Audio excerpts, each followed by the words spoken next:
Et bonjour les copains, comment est-ce que vous allez? Super bien aujourd'hui. Je suis désolée par avance s'il y a un bruit au cours de cette vidéo. Il y a des travaux qui sont en train d'être faits juste en bas de chez moi, c'est la cata, il y a du bruit non-stop depuis ce matin. Sauf que si je veux filmer aujourd'hui, je ne vais pas avoir le choix. Donc désolée si ce n'est pas le silence complet pendant cette vidéo. On va essayer de faire au mieux, mais s'il y a un petit peu de bruit de travaux, c'est normal. On est au marteau-piqueur depuis ce matin, c'est un enfer. Bref, aujourd'hui on se retrouve avec un petit café dans un décor différent, même si on est toujours chez moi dans mon salon. Mais aujourd'hui on se pose un petit peu pour discuter d'un sujet dont on m'a demandé des nouvelles. Voilà, je pensais pas refaire une vidéo à ce sujet-là, mais on m'a demandé des news, on m'a demandé où est-ce que j'en étais, donc écoutez, on va en profiter aujourd'hui, puisque dans quelques jours c'est l'anniversaire de mon fils, ce qui veut aussi dire que dans quelques jours ça va faire 1 an que j'ai arrêté de fumer. On m'a donc demandé où est-ce que j'en étais, si j'avais repris, si j'avais des conseils, comment je l'avais vécu, etc., etc. Enfin bref, un petit update de mon arrêt de la cigarette 1 an après. Donc écoutez, on va parler de ça aujourd'hui, j'ai absolument pas préparé cette vidéo, je vais vraiment y aller au feeling avec ce que j'ai ressenti et ce que j'ai à vous dire. On va être totalement transparent, je vais vous parler des erreurs de parcours, de comment je l'ai vécu, etc. Vraiment nature peinture, il n'y aura pas de secret dans cette vidéo. Mais écoutez, petit café ou petit thé, prenez ce que vous voulez à boire et on parle de l'arrêt de la cigarette. Alors, si je vous remets un petit peu dans le contexte, pour ceux qui avaient vu ma vidéo sur l'arrêt de la cigarette, je vous le mettrai dans le coin de cette vidéo, j'ai décidé d'arrêter de fumer sur un coup de tête en n'ayant pas du tout envie d'arrêter de fumer. Donc déjà, l'arrêt de la clope commençait très mal, on va pas se le cacher. En fait, j'ai décidé d'arrêter de fumer sur un trajet où je rentrais de Clermont, j'avais 2 heures de route pour rentrer chez moi et j'ai eu l'impression que ces 2 heures de route ont duré 6 heures. C'était le trajet le plus long de ma vie en ressenti. Et je sais pas, je me suis mise à réfléchir à plein de choses, sur plein de sujets différents, dont la clope, en me disant bon, la clope c'est quand même pas foufou, on le sait. Je me souviens avoir envoyé un message à Emma puisque j'avais encore une cartouche que j'avais achetée quand on était parti en vacances en Grèce et je lui ai juste demandé est-ce que tu peux garder cette cartouche là chez toi le temps que je réussisse à arrêter de fumer. Et donc elle l'a gardée. Spoiler alerte, 1 an après la cartouche est toujours chez Emma. Je l'ai toujours pas vendue. Mais ouais, la décision d'arrêter de fumer elle s'est vraiment fait comme ça, sans envie, et pour moi c'est ce qui était le plus compliqué. J'ai pas trop compris pourquoi j'ai eu ce déclic là parce que c'est vraiment à force de rouler et que je trouve ça long que j'ai réussi à penser à ça. Cette réflexion là c'était vraiment je pense plus ou moins il y a 1 an jour pour jour à l'heure où je tourne cette vidéo, puisque je me souviens avoir réfléchi à ça et l'anniversaire du petit devait être 1 ou 2 semaines après, quelque chose comme ça. Et le but c'était de me dire le jour de son anniversaire, c'est fini. Voilà, ça me paraissait un bon point de départ avec une belle motivation, même si je n'avais absolument pas envie d'arrêter de fumer. Ce qui est souvent le cas des fumeurs, tu sais que c'est pas bien, tu sais que c'est pas bon pour le corps, tu sais que ça pue, tu sais que ça coûte cher, mais t'aimes bien ton moment clope. Moi c'était vraiment ce qui me tenait mon petit moment à moi. J'aimais la clope sociale, j'aimais la clope d'alcool, j'aimais la clope du matin, j'aimais la clope café. J'aimais toutes les petites pauses cigarettes que je prenais, c'était vraiment ces petits moments à moi. Donc vraiment c'était un arrêt de cigarette assez spécial parce qu'en fait t'arrêtes en n'ayant pas envie d'arrêter quoi. Après ça faisait quand même quelques mois, voire quelques années que j'avais des pensées par rapport au petit en me disant je n'ai pas envie que mon fils soit un fumeur passif. Quand je fumais sur le balcon il était jamais avec moi, enfin bref je prenais vraiment mes précautions pour que ça ne l'impacte pas lui, mais évidemment quand t'as fumé tu sens le tabac froid. Ça c'est malheureusement un fait, et ton enfant qui vient de faire un câlin en fait il sent le tabac même s'il a pas été à côté de toi quand tu fumais quoi. Donc c'était aussi des réflexions qui me trottaient dans la tête depuis un petit moment, même si j'ai jamais été une très grosse fumeuse. Mais écoutez, je m'y suis tenue, j'avais toujours pas envie d'arrêter de fumer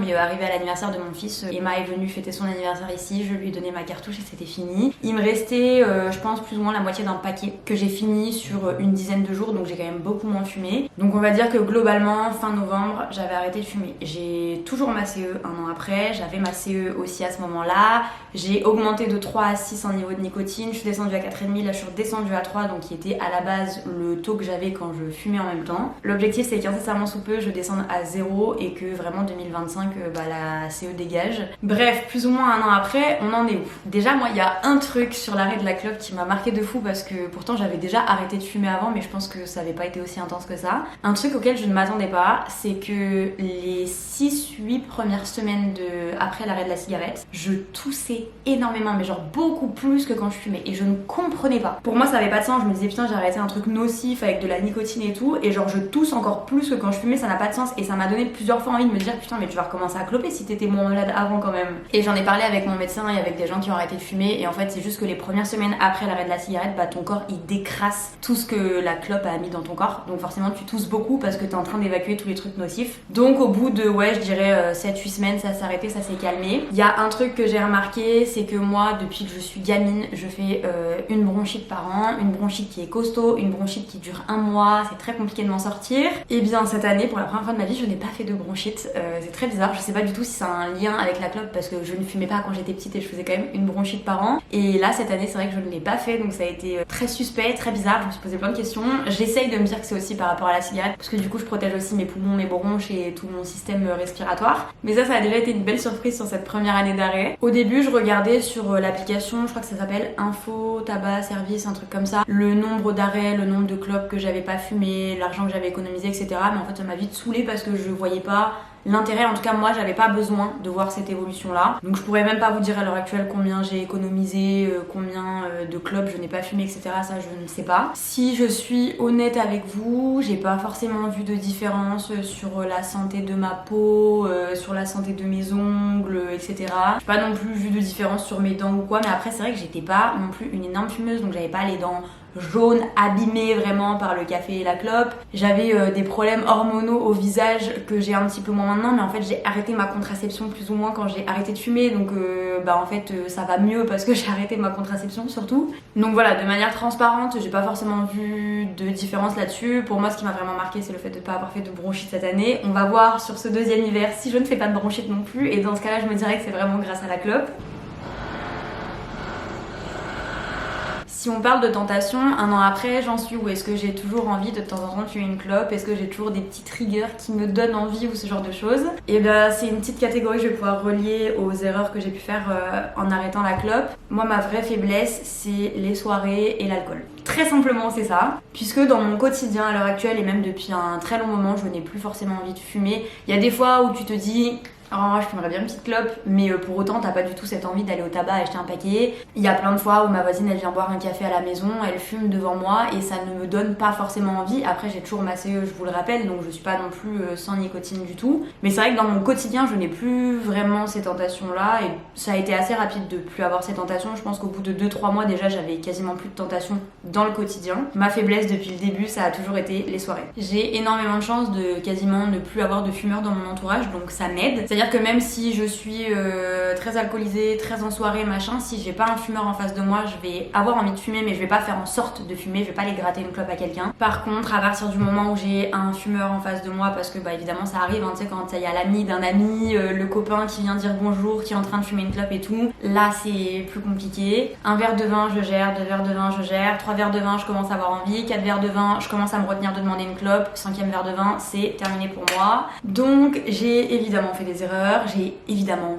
reclopé, ça m'est arrivé. L'avantage c'est que je n'ai jamais reclopé dans le quotidien. Toutes les fois où j'ai reclopé, ça a été dans des contextes très précis, donc en soirée, alcoolisée, entourée de gens qui fument surtout, mais jamais dans le quotidien, donc ça c'est quand même plus ou moins une fierté, même si l'erreur et les rechutes font partie de l'évolution aussi et de la guérison, mais je suis contente d'avoir recraqué dans ces contextes-là et de pas avoir recraqué dans le quotidien, parce que je pars du principe que moi personnellement si je recraque dans le quotidien, c'est terminé et le lendemain je vais racheter un paquet parce que le quotidien c'est vraiment autre chose. Donc voilà, je sais que du coup j'ai arrêté mi-novembre, fin novembre, j'ai refumé 2 cigarettes sur la même soirée début janvier, j'ai refumé 2 cigarettes sur la même soirée au mois de mai. Je crois que je n'ai rien fumé de l'été. L'été c'était vraiment le moment que j'appréhendais beaucoup, les verres en terrasse, le soleil, etc. Mais en fait j'ai pas du tout été tentée cet été. Donc finalement j'appréhendais quelque chose qui ne m'a absolument pas touchée. Là je vais pas vous le cacher, ces dernières semaines j'ai un petit peu plus chié dans la colle parce que ces dernières semaines j'ai beaucoup plus été entourée de personnes qui fumaient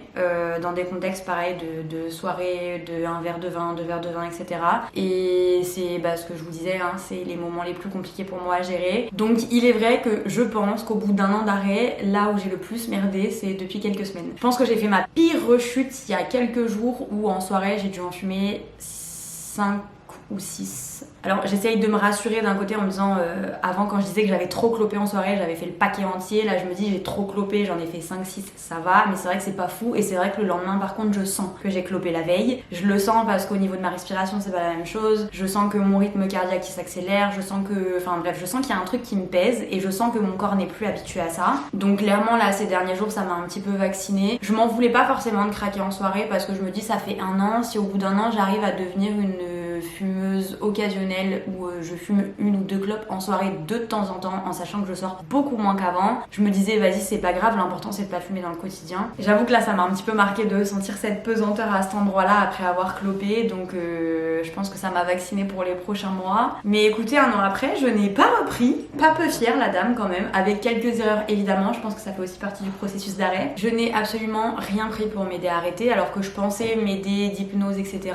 Je n'ai rien fait et rien pris. Pas de patch, pas de chewing-gum, pas d'hypnose, enfin vraiment rien du tout. Ça a été juste moi et mon mental. Je pense que de toute façon, l'arrêt de la cigarette, c'est pas une ligne toute droite comme ça, c'est qu'il y a des hauts, des bas, des hauts, des bas, et que je pense que ces dernières semaines, j'étais plus dans un bas. Pour vous dire, en étant très honnête avec vous, la soirée où j'ai fumé 4-5 cigarettes, c'était il y a peut-être 3-4 jours, et je ressens encore cette pesanteur là. Donc autant vous dire que ça m'a vraiment marqué, que j'ai été sur un bas mais que là je suis en train de remonter, et j'espère que ça m'a assez marqué pour que je n'en touche plus à l'avenir, même en soirée. Après j'ai pas envie d'être trop dure avec moi, j'ai pas envie d'être trop directe avec moi aussi, le but c'est d'arrêter sur le long terme, et je sais que si je me frustre, c'est pas comme ça que ça fonctionne avec moi. Donc malgré les erreurs, je pense que j'ai quand même fait les choses correctement. En tout cas assez correctement pour qu'1 an après, je n'ai toujours plus de paquets à la maison et que je ne fume toujours pas dans mon quotidien, donc c'est quand même assez cool. Donc voilà où j'en suis dans mon arrêt de la cigarette. Ça n'a pas été un arrêt parfait, et très clairement je pense que personne n'a un arrêt parfait. C'est pas évident d'arrêter de fumer, mais je suis quand même contente de là où j'en suis. J'essaye d'écouter un petit peu les conseils de mon papa aussi, qui a fumé pendant très longtemps. Là ça fait plus de 10 ans je crois qu'il ne fume plus, et il m'a toujours dit si tu veux arrêter, il faut arrêter sans aucun substitut. Il faut arrêter du jour au lendemain et que ce soit vraiment le mental qui fonctionne. Et je suis d'accord avec lui dans beaucoup de situations, au-delà de l'arrêt de la clope, c'est le mental qui prend le dessus. Donc j'essaye d'écouter un petit peu ces conseils de personnes qui a vécu plus de choses que moi, d'où aussi l'intérêt d'arrêter la CE incessamment sous peu. Mais écoutez, voilà où est-ce qu'on en est. Je pense qu'il y a quelque chose d'assez clair pour toutes les personnes qui arrêtent de fumer, mais je ne serai moi personnellement, et comme beaucoup de gens, je ne serai plus jamais non fumeuse. Je suis une ancienne fumeuse, ce qui fait que je pense que plus ou moins toute ma vie il y aura cette petite tentation quand t'as un verre de vin, cette petite tentation quand tu vois quelqu'un fumer, ou des fois te dire ah bah là j'aurais bien fumé une clope, sans forcément passer certains caps et dépasser certaines limites, mais je pense que quand t'as été vrai fumeur, tu ne deviens plus jamais non fumeur, tu deviens ancien fumeur, et c'est là toute la différence, parce que du coup il faut que le mental soit en jeu constamment pour ne pas céder. Mais écoutez, ça le fait,